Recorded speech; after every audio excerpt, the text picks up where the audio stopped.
அதாவது இப்போ நம்ம உடம்புல யூனிஃபார்மாக எல்லா இடமும் ஒரே கலராக இருக்கவே இருக்காது. ஓகே. அப்படி இருக்கணும்னு நம்ம எதிர்பார்க்கிறது மிகப்பெரிய தப்பு.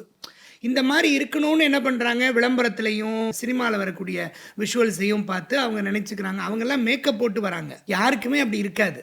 இயற்கையாக நார்மலாக இருக்கிறவங்களுக்கு ஒரு சில இடங்கள் நல்லா பிரைட்டாக இருக்கும், ஒரு சில இடங்கள் டார்க்காக இருக்கும். இதுதான் இயற்கை.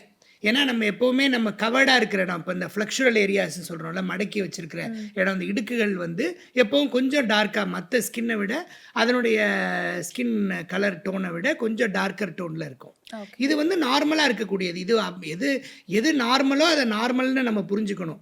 நார்மலை அப்நார்மலாக நினச்சிக்கிட்டு அதுக்கு ட்ரீட்மெண்ட்டு நினச்சி அதுக்கு நிறைய நம்ம பணம் செலவழித்து அதுக்காக அதுதான் சூடோ சயின்ஸ்ன்னு சொல்கிறாங்க. இந்த நார்மல் விஷயத்தெல்லாம் அப்நார்மல்னு சொல்லி இவங்க பெரிய விளம்பரப்படுத்தி அதுக்கு ஒரு தனி க்ரீமு அது இதுன்னு அது பல millions and billions of dollars அதுக்கு செலவாகுது.